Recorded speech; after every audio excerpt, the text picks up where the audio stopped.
Muito boa tarde, senhoras e senhores deputados.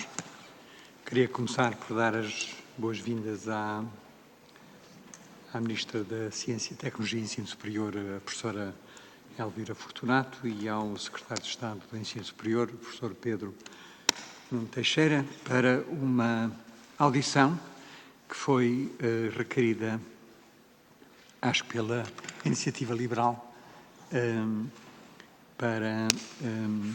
sobre a demissão da Presidente da Agência Nacional para a Inovação. Vou só dar uma explicação muito breve sobre os tempos envolvidos. O grupo requerente tem os primeiros 5 minutos e depois os vários grupos parlamentares têm 5 minutos para fazer perguntas e a Sra. Ministra terá também 5 minutos para cada uma das respostas. E, no fim, o grupo requerente terá 3 minutos para finalizar a audição e o membro do Governo terá também os tais 3 minutos. Portanto, eu acho que os tempos vão ser vistos. Eu peço para que todos não se alarguem muito nos tempos, porque temos uma tarde relativamente comprida e, portanto, eu dava desde já a palavra à Sra. Deputada Carla Castro, da Iniciativa Liberal, para a sua intervenção. Muito obrigada, Sr. Presidente. Cumprimento a Sra. Ministra, Sr. Secretário de Estado e todos os Srs. Deputados. Sra. Ministra, no passado dia 8 de março nós tivemos a oportunidade de ouvir a doutora Joana Mendonça na Comissão de Economia e Obras Públicas, portanto, em associação com esta Comissão, no seguimento da sua renúncia ao cargo de Presidente da ANI. Nós pedimos à Sra. Ministra da Ciência que viesse também, portanto, à Comissão de Educação, tendo em conta o conteúdo da carta de demissão, tornada pública pela própria e que nos mereceu e que ainda continua a merecer preocupações. Porque após as afirmações da doutora Joana Mendonça na 6ª Comissão, a nossa preocupação, quer sobre a própria ANI, quer sobre a coordenação entre a tutela e os diversos organismos, a preocupação não se desvaneceu e, portanto, consideramos efetivamente importante que haja estes esclarecimentos e que possamos sair daqui com outra profundidade no próprio tema. A Agência Nacional de Inovação tem um papel fundamental. Creio que nós todos concordamos que, desde o ponto de vista de impulsionar a investigação e inovação em Portugal, e agora nomeadamente no PT 2030, promover a colaboração entre entidades do sistema científico e tecnológico e o meio empresarial, tema que nos toca muito. Do ponto de vista do financiamento de investigação e de inovação e desenvolvimento, através da gestão de um conjunto de instrumentos e de próprios incentivos. E a Sra. Ministra saberá muito bem, e já acompanha há algum tempo, a importância do papel da ANI, nomeadamente num país como Portugal, que ainda está longe de estar perto da média da União Europeia em termos de investimento em ciência e tecnologia, estamos a 1,7% do PIB, enquanto que a média da Europa é 2,3%, e tem sido, nomeadamente, uma preocupação dita, pelo menos governativa, uma preocupação em que nós deveríamos almejar estar mais próximo da União Europeia. A questão é se a ciência e a investigação tem sido usada mais para fins de discurso e qual é que é a implementação prática, e esta é uma das questões, efetivamente, que nos mereceu preocupação, porque seria de subentender que uma agência como a ANI teria alguma preponderância, alguma prioridade do ponto de vista de atuação política, ou pelo menos que não fosse deixada, vamos utilizar palavras simpáticas, no mínimo com descoordenação entre a tutela. Com base na informação que nos foi transmitida pela ex-presidente, aparentemente criou-se um mal-estar, nomeadamente até em Bruxelas, quanto à indefinição de Portugal na participação de programas a nível europeu. Estamos a falar já não só da execução do PRR e do CIFID, mas Fundos Comunitários 2030, e em relação ao PT 2030, em que até à data de 7 de março foi referido pela ex-presidente que não tinha informação de qual seria o papel da ANI. Explicitou que isso não se limitou à equipa para preparar aquilo que deveria ser o papel da Agência de Inovação nesse tema e, considerando que, sendo a inovação tão prioritário, como é possível a descoordenação, como é possível ao nível de desperdício de recursos e de tempo, quando todos temos que almejar ao nível ministerial e da administração pública por uma boa gestão, e eu creio que tudo isto merece uma justificação. não ter inclusivamente feedback nem plano de atividades aprovado, como foi explicitado pela ex-presidente, é impeditivo do normal funcionamento da instituição. Ora, nós não podemos de manhã apreciar uma boa gestão e à tarde ter este tipo de atuação. Nós não podemos de manhã apregoar a importância da inovação, à tarde deixar as ANIs em disfunção. E neste sentido, a minha pergunta, e porque vou antecipar já, porque tenho outras também para o segundo bloco de tempo, a primeira pergunta é exatamente se foi já definido qual seria efetivamente então o papel da ANI na execução dos planos do PT 2030, quais são as participações fundamentais e como é que se justificam estas disfunções. No que diz respeito ao PRR, a doutora Joana Mendonça referiu que a Agência Nacional está envolvida nas questões das agendas mobilizadoras para a inovação, integrando o Conselho Coordenador das Agendas, desenvolvendo um trabalho de preparação dos avisos, análise de candidaturas e preparação de concursos. Indicou-nos que desenvolveram igualmente ações concretas na contratação do painel de peritos internacional, que envolveu a análise de candidaturas, cujo desenho foi feito também pela ANI, dada a sua experiência, e foi manifestada uma clara preocupação relativamente à necessidade de se criarem mecanismos de acompanhamento no âmbito das componentes do PRR. Tema que a Iniciativa Liberal é bastante promotora.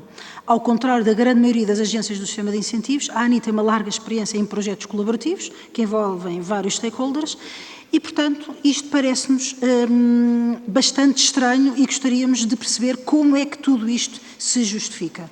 Indicado na audição que foi partilhada com a Sra. Ministra a proposta do modelo de acompanhamento que utilizaram na ANI anteriormente, com base nessa tal experiência, partilhou a dia 22 de agosto de 2022 e, até à data de 8 de março, não tinham informação sobre o modelo a implementar. E por isso as perguntas, essa questão já foi definida, por que razão foram precisos 6 meses, uma demissão e uma pessoa altamente qualificada para desempenhar as funções e um novo Conselho de Administração para se conseguir avançar, o que é que justificou o atraso e as faltas de resposta e se isto não é um próprio mau exemplo ao nível de tutela do ponto de vista de gestão e descoordenação. Obrigada. Muito obrigado, Sra. Deputada. Eu passo desde já a palavra à Sra. Ministra. Muito obrigada, Sr. Presidente. Muito obrigada, Sras. Deputadas e Srs. Deputados. Em primeiro lugar, eu gostaria de, e uma vez que é a primeira vez que estou a falar publicamente sobre este assunto em particular, eu gostaria desde já de louvar o trabalho realizado não só pela antiga direção da ANI, cuja Presidente se demitiu, mas também de todas as outras direções e comissões que trabalharam na ANI e que, como disse muito bem, tem tido um papel fundamental no sistema científico e tecnológico em Portugal, exatamente porque é a agência que, até sendo tutelada, quer pelo Ministério da Ciência, Tecnologia e Ensino Superior e pelo Ministério da Economia, consegue fazer exatamente uma ligação estreita entre academia e sistema académico. Portanto, gostaria de reforçar o excelente papel e o excelente contributo que a ANI tem tido ao longo dos anos para fomentar e dinamizar a inovação em Portugal e também fora de Portugal, porque nós não nos podemos cingir só àquilo que é feito em Portugal.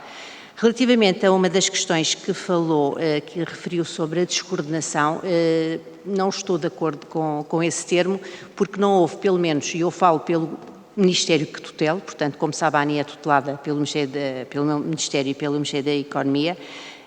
Da parte do meu Ministério e de mim própria, nunca houve descoordenação com a Presidente e com a Comissão, o Conselho Diretivo da ANI. Posso lhe dizer que neste período, neste ano de governação, eu reuni 12 vezes com a ex-Presidente, com a professora Joana Mendonça, inclusivamente uma vez até fui de carro com ela para Sines para assistir a um workshop de divulgação de tecnologia desenvolvido exatamente no âmbito de projetos financiados pela ANI, portanto nunca houve essa descoordenação, portanto reuni as vezes que tive que reunir. Relativamente a questões mais de pormenor, como por exemplo o caso do envolvimento da ANI no PT 2030, como sabe, cada Ministério tem as suas responsabilidades. No caso do PT 2030 é um assunto, portanto é um programa que é da responsabilidade do Ministério da Presidência e do Conselho de Ministros e neste momento ainda estamos a iniciar exatamente o lançamento dos avisos. Mas é evidente que agora, como no passado, a ANI vai ter um papel preponderante importante exatamente na definição dos avisos que vão ser lançados no âmbito do PT 2030, assim como foi feito no âmbito do PT 2020. É um organismo, assim como também a parte da Fundação para a Ciência e Tecnologia, porque tudo aquilo que seja projetos ou em copromoção ou projetos colaborativos que envolvam os dois sistemas, quer a parte industrial, quer a parte académica, tem que existir envolvimento de ambas as agências. Relativamente à questão do plano de atividades e orçamento, realmente foi-nos entregue em janeiro deste ano o plano. Neste momento já está aprovado, mas, por exemplo, penso que isso também não é motivo para causar algum desconforto no âmbito do funcionamento da ANI, porque, por exemplo, só para ter uma ideia, em 2021 este mesmo plano foi aprovado a 29 de abril e em 2020 foi aprovado em dezembro do próprio ano. Portanto, não é questão para que a ANI não funcione se houver ou se existir algum atraso na aprovação do plano de atividade e orçamento. Relativamente à parte do PRR e das agendas, nomeadamente as agendas mobilizadoras e a comissão de acompanhamento, portanto, isso realmente foi sugerido pela ANI, entretanto foi consolidado, porque nós temos, para além da ANI, temos o Conselho Nacional de Ciência, Tecnologia e Inovação, que engloba 20 personalidades, 10 da academia e 10 da indústria, em que a ANI e a FCT têm assento, e esse modelo foi-nos apresentado agora recentemente e já está aprovado, porque quem vai coordenar o acompanhamento das agendas mobilizadoras no âmbito do PRR é o IAPMEI.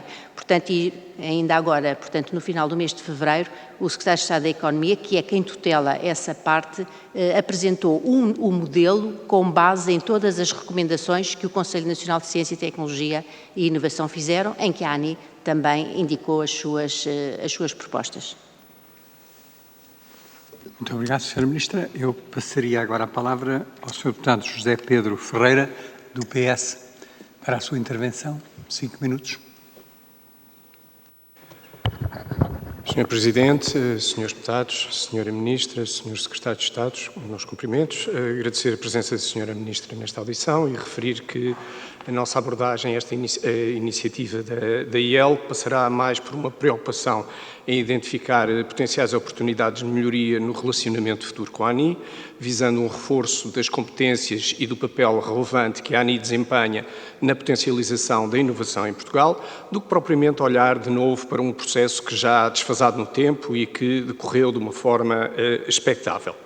A Sra. Professora Doutora Joana Mendonça decidiu renunciar ao cargo de Presidente da ANI e expressou por escrito os motivos pelos quais considerava não existirem condições para continuar no cargo.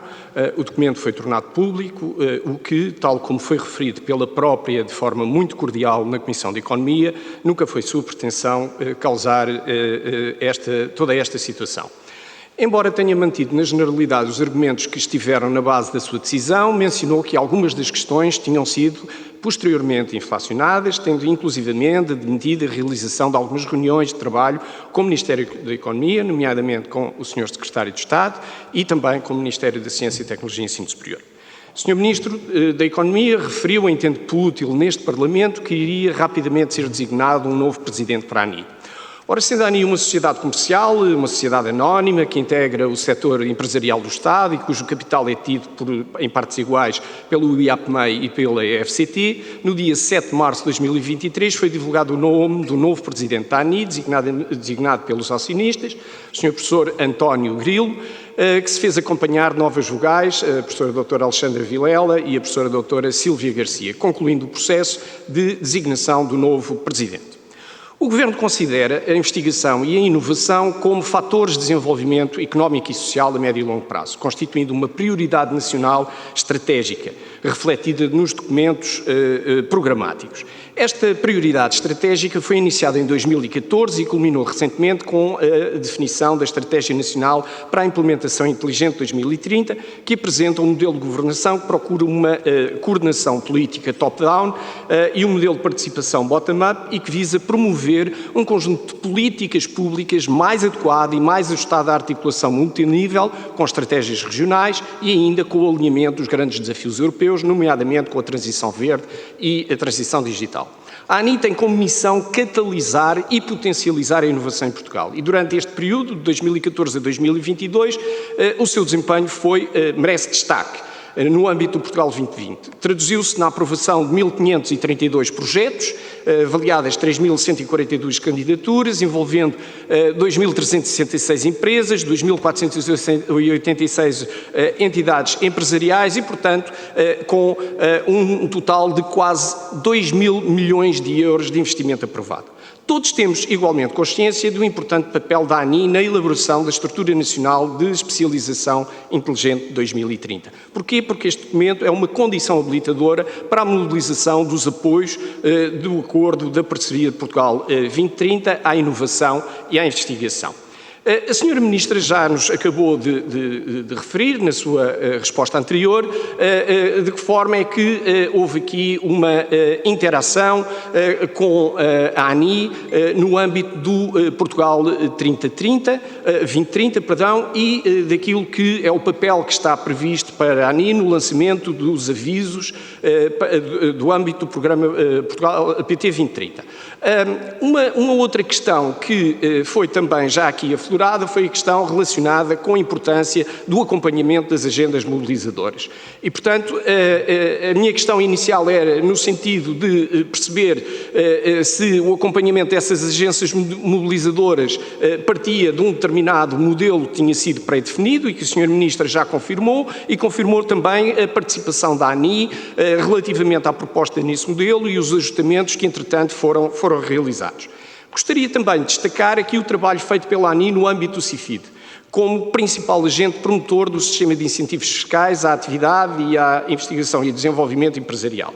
No entanto, o CIFID foi objeto de uma auditoria pela Inspeção-Geral das Finanças.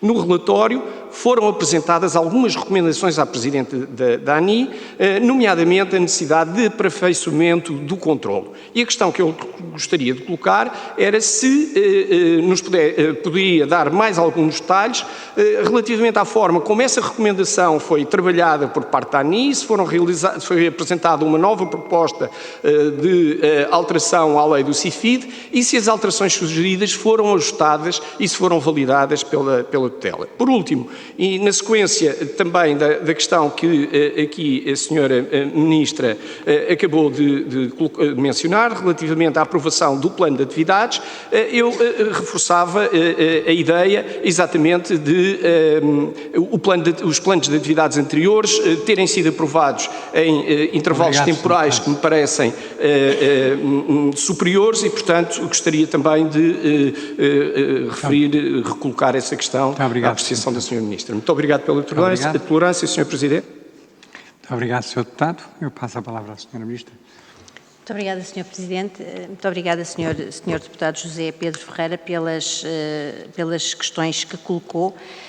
Começando pela primeira, que tem a ver com a parte do acompanhamento das agendas mobilizadoras. Portanto, aquilo que lhe posso dizer e, no fundo, densificar um bocadinho aquilo que já disse na primeira resposta. Portanto, nós vamos ter um acompanhamento estratégico e tecnológico por parte das agendas mobilizadoras. Esse acompanhamento é da responsabilidade do IAPMEI. E, por outro lado, o acompanhamento divide-se em duas áreas. Há um acompanhamento mais técnico e financeiro, que essa é da exclusiva responsabilidade do IAPMEI, mas depois temos um acompanhamento mais estratégico e tecnológico que vai ser feito por vários intervenientes, nomeadamente o IAPMEI, a ANI, o COMPET, a AICEP e a FCT, exatamente para garantir não só a própria validação de despesa e o fluxo financeiro que existirá, exatamente porque estamos a falar de muitos centenas de milhões de euros, mas acima de tudo fazer o follow-up e ver até que ponto, do ponto de vista dos objetivos que cada agenda mobilizadora, cada projeto tinha indicado, se estão a ser concretizados ou não.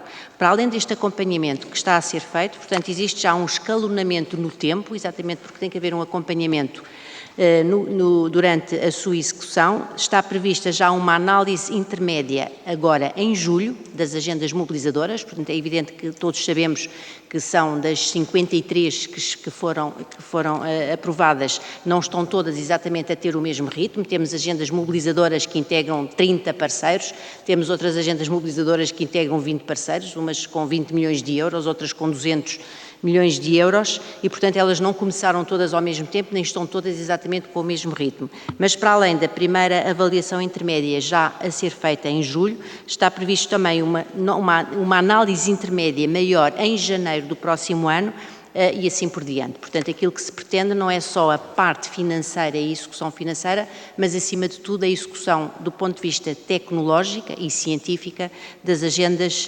mobilizadoras. Relativamente à parte do CIFID, aquilo que também lhe posso dizer é que ainda a semana passada foi aprovada a lei das startups e das scale-ups. Aquilo que lhe posso dizer e da informação que recolhi é que a ANI esteve muito envolvida nessa discussão. Parte das recomendações feitas pela ANI foram integradas exatamente nesta proposta de lei que vai agora a plenário, e isso também pode ser ouvido. Portanto, a pessoa responsável por essa área na ANI é o engenheiro Paulo Madeira, que também esteve aqui na Comissão de Orçamento e Finanças no dia 7 de março e que teve o cuidado de esclarecer todas estas questões. Relativamente àquilo que a inspeção detectou de falhas existentes, portanto, é evidente que parte delas já estão a ser implementadas e foram implementadas. A própria ANI, portanto, divulgou exatamente um relatório onde dizia e onde mostrava exatamente à inspeção, ao IGF, que estava já a assumir e a integrar na sua gestão as recomendações que foram ditas, e é evidente que temos que reforçar em termos de recursos humanos, porque um dos problemas que neste momento a ANI tem exatamente nesta parte específica da análise do CIFID, porque é a ANI que faz que presta ou que valida a idoneidade das empresas candidatas, portanto temos que reforçar a parte dos recursos humanos nesta área. Muito obrigado, Sra. Ministra. Eu passava de imediato a palavra ao Sr. Deputado António Topa Gomes, do PSD, para a sua intervenção. Por favor, Sr. Deputado. Muito obrigado, Sr. Presidente. Relativamente a este assunto, que é um assunto que tem mais de 2 meses e já houve aqui várias audições no Parlamento, julgo que é de facto já um assunto de alguma forma requentado, que parece até um termo agora comum no nosso léxico político, mas acho que é importante pelos ensinamentos que nos pode trazer para o futuro. E, portanto, eu gostava de olhar para isto como o que está menos bem, ou o que se identificou como menos bem, e, portanto, perguntar-se das coisas que foram identificadas, elas se mantêm ou não, e o que podemos fazer, ou o que o Ministério da Ciência e do Ensino Superior vai fazer para melhorar isto no futuro. Só assim é que podemos fazer, de facto, o país melhor.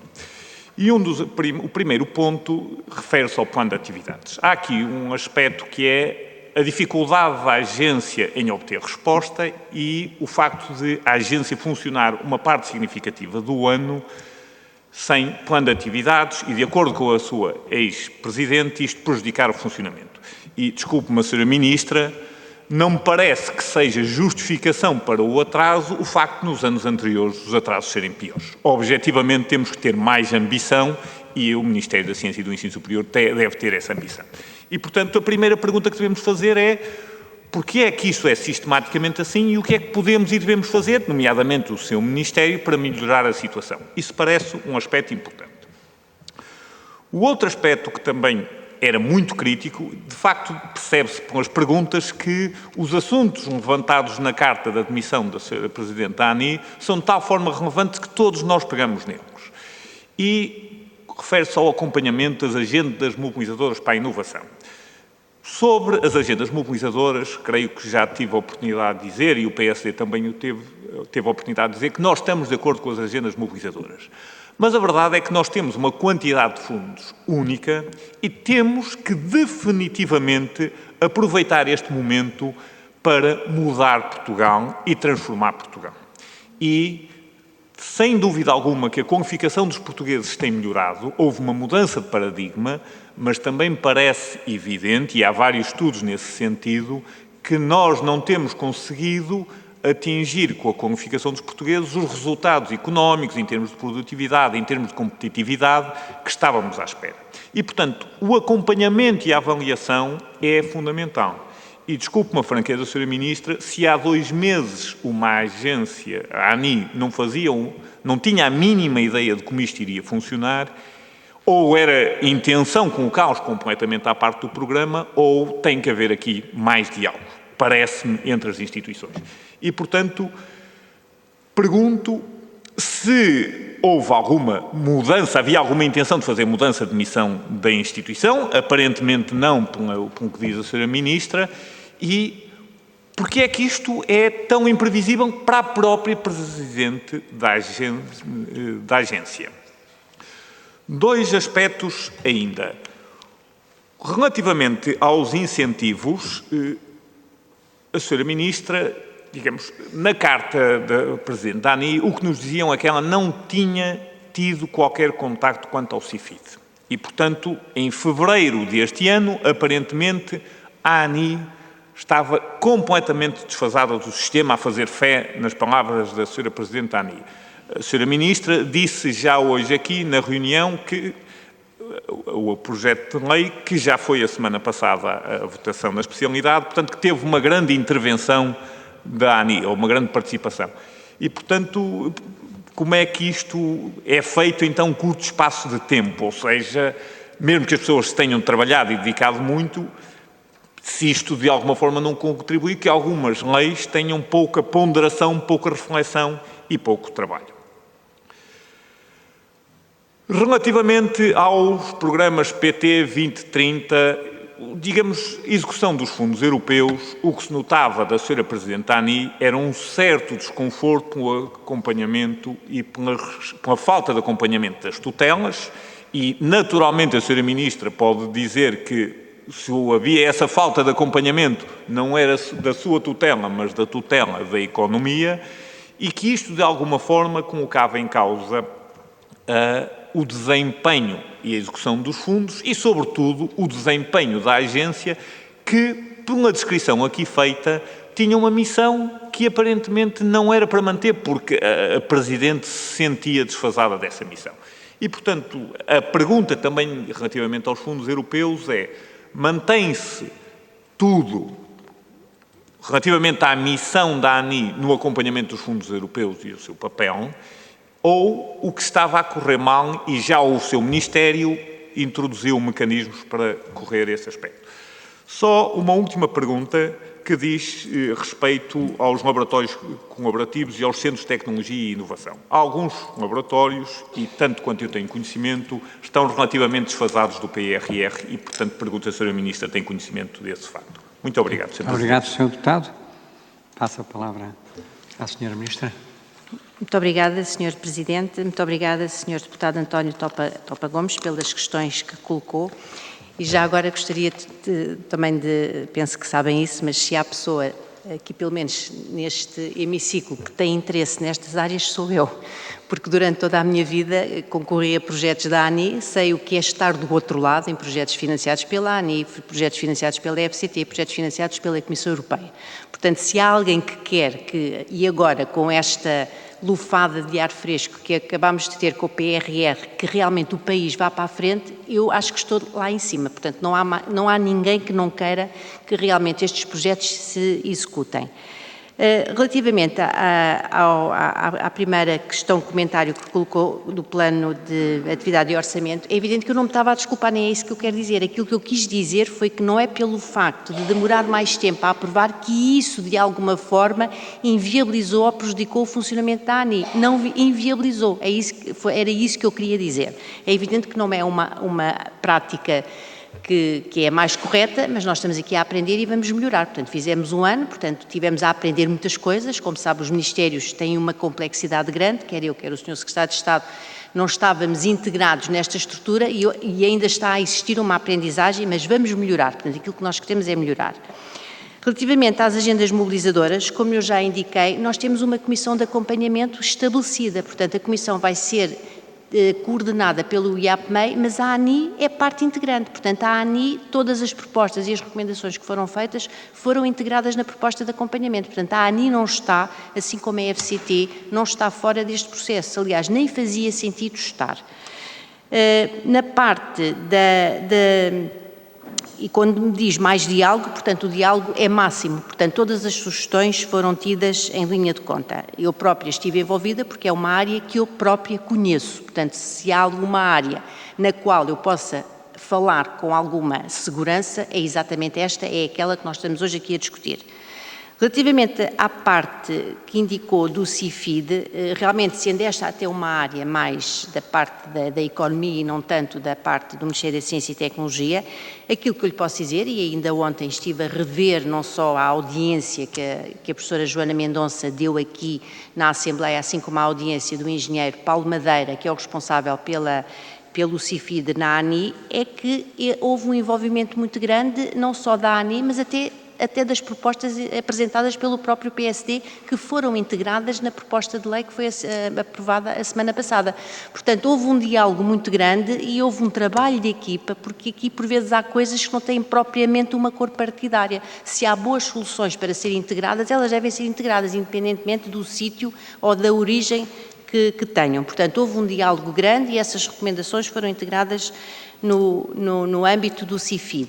Relativamente à participação e à importância que a ANI terá agora nos fundos europeus no âmbito do novo programa quadro, o PT 2030, é evidente que irá ter exatamente até mais, se calhar mais importância do que aquela que teve já no PT 2020. Portanto, isso está fora de causa. Portanto, a ANI, como eu disse no início, é uma agência fundamental, é mobilizadora, portanto, é responsável por elaborar grande parte dos avisos que envolvem todos os projetos com a indústria e vai ter um papel ainda mais importante porque nós, para além de termos o PT 2030, tivemos também agora o PRR e as coisas não são isoladas, portanto há um percurso e todas estas fontes de financiamento vão trabalhar exatamente para os mesmos objetivos.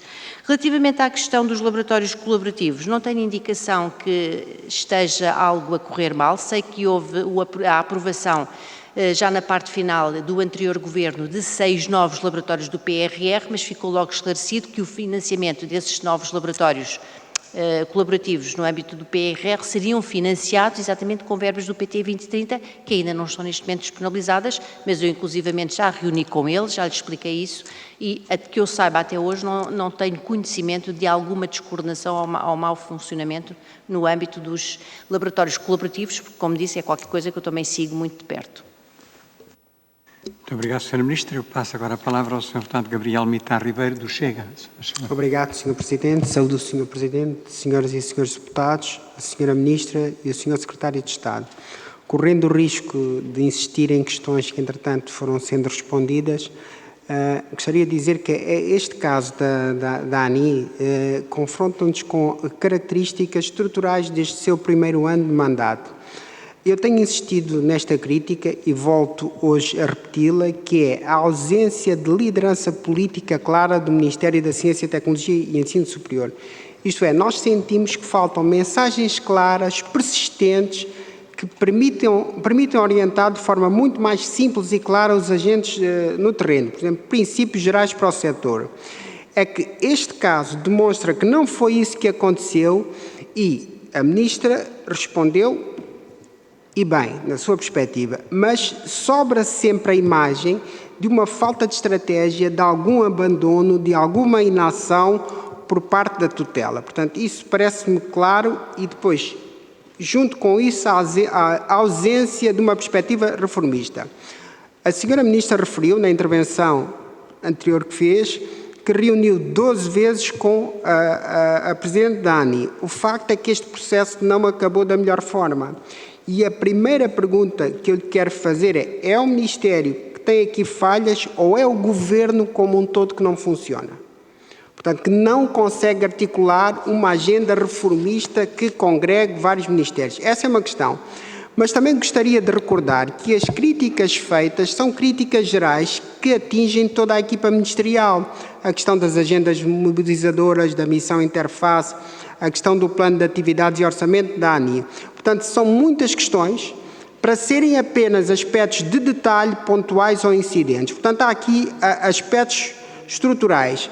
E a nota que eu quero deixar é que fica evidente que há problemas de relação entre a tutela política e as tutelas científica, académica ou técnica. Portanto, cada uma no seu lugar, mas não me parece que isso seja articulado. E quando não é, o campo político, por muito que tenha um discurso aparentemente certo, acaba por não ser amigo da promoção do conhecimento, da inovação, que é aquilo que está em causa. E depois outra nota.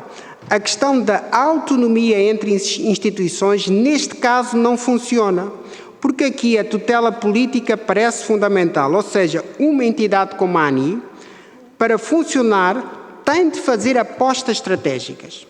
Essas apostas têm sempre um inevitável grau de risco, ou seja, vai haver perdas, mas a longo prazo tem que haver vantagens. E não me parece que isso seja claro. Isto é, se com a anterior Presidente essa relação não me pareceu que fosse a mais eficaz, esperemos que agora as coisas mudem. E a última questão que quero colocar é mesmo esta. Em termos de respostas estratégicas, tópicos, se a Sra. Ministra poderia indicar tópicos fundamentais que vai corrigir na relação entre a tutela política e a nova presidência da ANI. Muito obrigado. Muito obrigado, Sr. Deputado. Eu passo a palavra à Sra. Ministra. Muito obrigada, Sr. Presidente.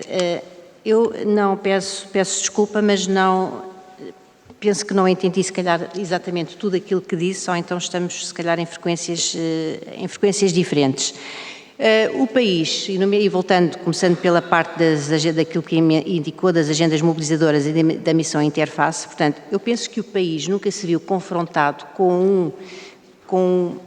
para já com um financiamento tão grande e com uma movimentação associada ao PRR, nós não estávamos habituados. Portanto, nós estamos com um nível de investimento e um trabalho muito grande para o qual nós não estávamos habituados. Talvez isso tenha, no início, feito com que algumas agendas mobilizadoras não tenham começado logo quando estava previsto. Mas, neste momento, praticamente há 6, penso eu, que não assinaram ainda os contratos, mas todas as outras estão a funcionar. Portanto, não penso que isso seja um problema, quer dizer, nós temos agendas mobilizadoras, como disse há bocado, com 30 consórcios, em que há todo um conjunto de documentação, validação que é necessária, porque, por outro lado, nós temos muitos milhões, portanto, há um financiamento que nos está a ser feito pela Comissão Europeia, à qual nós temos que prestar contas. Portanto, nós temos que garantir que toda a execução financeira que é feita em Portugal é feita de forma correta, exatamente para podermos ser reembolsados pela Comissão Europeia e não corrermos qualquer tipo de risco, qualquer tipo de infração. Relativamente às apostas estratégicas, é evidente que nós estamos, acima de tudo, alinhados com as apostas da Comissão Europeia. Portanto, eu defini exatamente no Ministério que tutelo 2 áreas prioritárias, porque, aliás, a ciência acaba por estar, e isso tem sido dito, se calhar o Sr. Deputado não tem ouvido ou não tem lido tudo aquilo que nós temos produzido, a ciência, sendo uma área mais transversal, acaba por trabalhar com todas as outras áreas governativas e uma das coisas que nós queremos é exatamente promover sinergias entre a ciência e as outras áreas. Portanto, nós não podemos continuar a trabalhar em silos de forma isolada, mas cada vez mais em cooperação, especialmente quando os orçamentos não são aqueles que nós desejaríamos. E há 2 áreas que nós elegemos como prioritárias, é evidente que aqui são todas importantes, mas há 2 muito prioritárias, exatamente nas quais o Ministério, a ciência tem investido muito. Uma é a área da saúde e nós temos que ter um trabalho, estamos a fazer um trabalho muito coordenado com o Ministério da Saúde, e outro é exatamente com a área da agricultura, em que achamos que a investigação que tem sido feita a nível nacional nesta área em particular tem que ter uma translação maior e tem que passar exatamente para os agricultores e para quem tem as mãos no terreno. Tópicos ou aquilo que nós vamos corrigir. Portanto, eu gostaria de realçar mais uma vez que nós nunca tivemos, o Ministério da Ciência e Tecnologia tem a melhor das relações com todas as suas tuteladas. No caso em particular com a ANI nunca tivemos qualquer tipo de problema, e aquilo que vamos promover cada vez mais é uma maior coordenação entre as nossas várias tuteladas. Portanto, a ANI, neste caso em particular, vai estar também com uma responsabilidade muito grande na parte da execução de todos os fundos estruturais, portanto, parte dos fundos estruturais no âmbito dos projetos, e nós iremos continuar a colaborar como temos colaborado até agora, e sempre que possível corrigir tudo aquilo que não estejamos a fazer da forma que acharem que devemos corrigir. Portanto, estamos aqui também para aprender e, acima de tudo, com a humildade suficiente para reconhecer que erramos aqui ou ali e que esses erros irão ser corrigidos. Obrigado, Sra. Ministra. Eu passo agora a palavra ao Sr. Deputado Manuel Lofe, do PCP. Muito obrigado, Sr. Presidente. Confesso que julgava que a Iniciativa Liberal iria intervir antes, mas tenho todo o gosto. Sra. Ministra, Sr. Secretário de Estado do Ensino Superior, Sras. Deputadas, Srs. Deputados. Eu confesso a minha surpresa, Sra. Ministra, com o tom que tem adotado permanentemente nesta audição. A Sra. Ministra desvalorizou, assegura-nos agora mesmo que não houve nenhum conflito, nenhum institucional, com a ANI, com a responsável, e nomeadamente com a antiga, e portanto presumo, com a antiga diretora da ANI, a professora Joana Mendonça, e desvalorizou completamente o que a mim me parece flagrantemente um comportamento politicamente displicente, que é a impossibilidade da diretora da ANI, por outras palavras, a impossibilidade da ANI em obter uma resposta do seu Ministério e do Ministério da Economia, com certeza, a um plano de atividades que atempadamente lhe foi entregue. A Sra. Ministra invoca o facto de, noutros anos, ter sido essa resposta dada com tempos muito mais alargados e entende que isto é um comportamento normal. A mim, vou-lhe dizer, parece-me totalmente displicente, porque recordo que uma parte significativa desse plano de atividades abordava a necessidade de adotar uma estratégia europeia designadamente para a presidência portuguesa da rede Eureka e, nomeadamente, quanto aos compromissos que Portugal assumia quanto à gestão de projetos de cooperação. Ora, Portugal presidiu a rede em 2022, comprometeu-se a financiar, necessariamente no âmbito daquilo que são as normas de funcionamento da própria rede Eureka, a financiar esses mesmos projetos e justamente aquilo de que se queixava e queixa a antiga diretora da ANI é de não ter havido uma palavra do Ministério da Ciência relativamente a esta, e do Ministério da Economia relativamente a esta questão. Sobretudo foi ao fim da terceira call dos projetos da rede Eureka que, no âmbito, enfim, que evidentemente suscitou a situação concreta da então diretora da ANI sentir-se obrigada a solicitar apoio político quanto a esta questão. Agora a minha pergunta é, o Governo e o seu Ministério em concreto já assegurou à ANI e sobretudo à própria rede Eureka de que assume estes encargos? O que a mim me parece é que aqui transparece uma evidente irresponsabilidade e uma falta de estratégia europeia, sublinhada de resto pelo conflito, porque de conflito se tratou, com a ex-diretora da ANI. Agora, Sra. Ministra, evidentemente temos a Ministra da Ciência, da Tecnologia e do Ensino Superior no Parlamento e é óbvio que a nós nos interessa falar de várias outras coisas e elas são todas relevantes no âmbito da gestão e, evidentemente, da política de ciência. Eu não sei se... Eu acho que há, lamento dizer-lhe, um consenso claramente maioritário na comunidade científica nacional de não lhe conhecer a si pessoalmente, enquanto Ministra da Ciência, nenhum plano estratégico. Não se conhecem as suas linhas de ação, não se conhecem metas. É evidente que há grandes slogans em torno da transparência, da simplificação, da equidade no acesso ao financiamento, mas gostaria de lhe recordar que um dos aspectos que já foi discutido neste âmbito, designadamente da transparência, foi, por exemplo, a necessidade de divulgar, com toda a transparência justamente, de divulgar o conjunto muito amplo de protocolos que a Fundação para a Ciência e a Tecnologia tem, e ela é diretamente tutelada, e especialmente tutelada pela Sra. Ministra, e a esse nível haver muitas dúvidas, por exemplo, nomeadamente sobre o passado e o futuro, a falta de avaliação até agora, e o futuro dos protocolos com as universidades norte-americanas que foram assumidos já há bastantes anos e, como sabe, estarão para caducar em 2024. E anunciou-se já novos protocolos, diretamente com a Universidade de Stanford. Agora, a Sra. Ministra, peço desculpa, mas provavelmente ficará para a história como a primeira responsável por este Ministério e por um Ministério que tutela a investigação e os investigadores, que defende um modelo absolutamente intolerável de precariedade avassaladora que afeta os investigadores portugueses.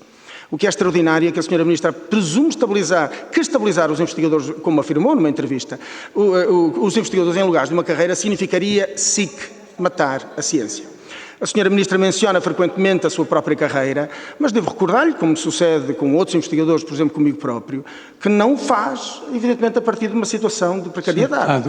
Eu acho que está a sair um pouco da questão principal. Sr. Presidente, eu compreendo, mas temos a Ministra da Ciência no Parlamento e é o dever dos deputados, como representantes, tem regras, e uma das regras é que os ministros respondem perante o Parlamento. Eu gostava, essa questão da bandalheira é absolutamente extraordinária.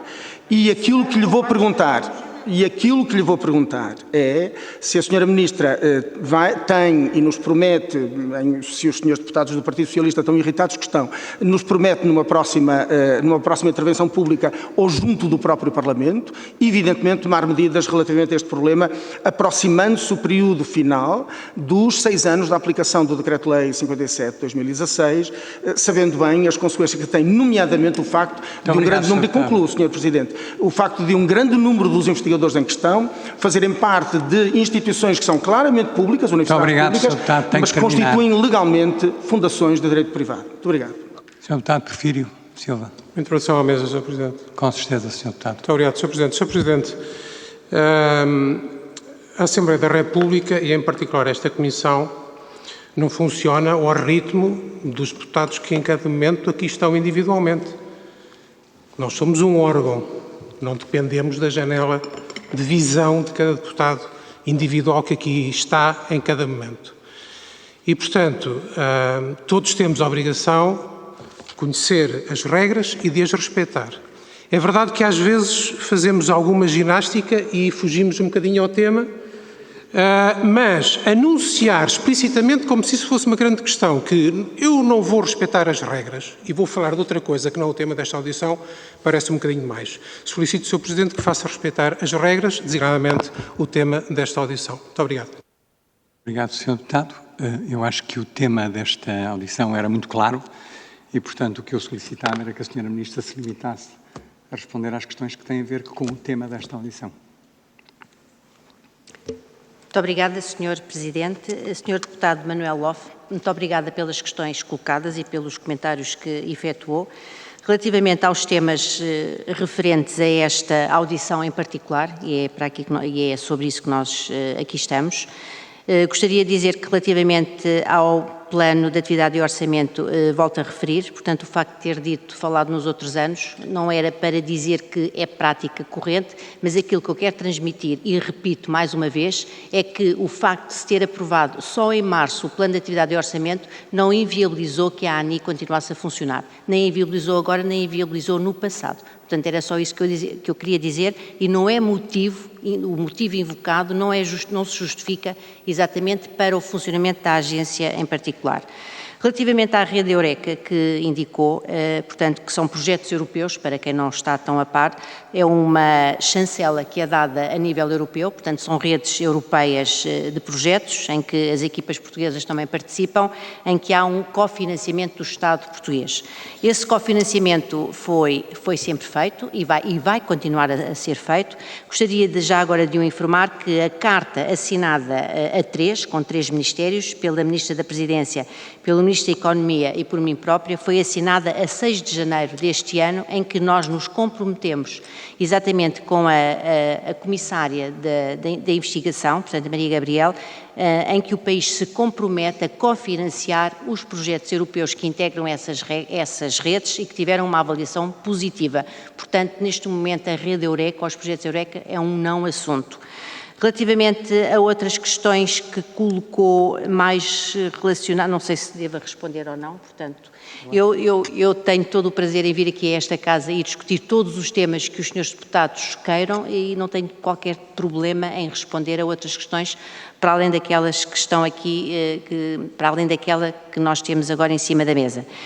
Mas uma vez que falou de um tema que também me é muito querido e falou até dos vários protocolos que a Fundação para a Ciência e Tecnologia tem, portanto, não só protocolos com várias entidades para bolsas de doutoramento em áreas específicas, mas também, por exemplo, os protocolos que nós temos há 16 anos com universidades americanas. Gostaria de o informar que, exatamente como os contratos com as universidades americanas terminam em dezembro deste ano, são contratos onerosos com a Carnegie Mellon, com o MIT e com o T. Austin. Eu já fiz 2 visitas, já fui ao MIT no final do ano passado, a semana passada visitei a Carnegie Mellon em Pittsburgh, vou visitar também, tenho uma visita marcada para o próximo mês para o T. Austin, exatamente para se avaliar a efetividade dessas participações. Em vários modelos continuam como estão, não continuam, são reformulados. Para isso, a comunidade científica é que deve decidir exatamente se continuamos ou não, se vão ser reformuladas, e para isso nós temos todos os instrumentos para fazer isso. A Fundação para a Ciência e Tecnologia tem 4 conselhos científicos em todas as áreas científicas e são exatamente os conselhos científicos da FCT que, no fundo, representam toda a comunidade nacional científica que irá decidir sobre a reformulação e sobre o seguimento a dar a essas parcerias, porque muito melhor do que eles saberão o que é melhor para o país, com base nos 16 anos que já passaram e com base naquilo que nós queremos em termos futuros. Muito obrigado, Sra. Ministra. Eu dava agora a palavra para terminar esta discussão à Iniciativa Liberal. Tem 3 minutos para as perguntas que entender ou pedido de esclarecimento. Sra. Deputada Carla Castro. Muito bem, agradecendo desde já os esclarecimentos, dois conjuntos de perguntas. Foi aqui nomeado, comentado, temas sobre a coordenação entre tutela e diversas instituições, componentes de gestão. Eu gostava de enunciar algumas entidades, e que nomeadamente também já tinha vindo na audição com a ex-presidente da ANI, entidades que se relacionam de alguma forma com a gestão da inovação. A ANI, o IAPMEI, que já aqui foi mencionado também hoje, e que disse nomeadamente que vai coordenar algumas agendas mobilizadoras, a ICEP, o Instituto Nacional de Propriedade Industrial, Portugal Capture Ventures, Conselho Nacional de Ciência, Fundação para a Ciência e Tecnologia, todos eles de alguma forma estão relacionados com os temas da inovação. A minha pergunta é se até que ponto, e sendo também é verdade que a inovação é um tema bastante transversal e em boa verdade todos nós podemos praticar inovação nos nossos pequenos atos, não é? Mas independentemente dessa componente mais filosófica, objetivamente há bastantes organismos relacionados com a chamada gestão da inovação. A minha pergunta é como é que elas se coordenam, se não sente dificuldade do ponto de vista, e peço desculpa de uma forma tão coloquial, mas se não se atrapalham ou se não se sobrepõem, e como é que é esta gestão e se não haveria aqui uma oportunidade, eventualmente, para, naquelas nossas vertentes, tanto dizemos do melhor Estado, mas menos Estado, mas se houvesse aqui alguma componente maior, até fusão, articulação entre diversas entidades. E depois um segundo conjunto de perguntas que a Sra. Ministra disse, e bem, que é um tema que o qual gosta e conhece e que pode inclusivamente falar com alguma segurança, e gostaria de aproveitar para recordar que a Sra. Ministra, em fevereiro de 2020, apresentou nomeadamente um relatório ao Grupo de Trabalho para a simplificação de projetos, de procedimentos e projetos em investigação, inovação e desenvolvimento.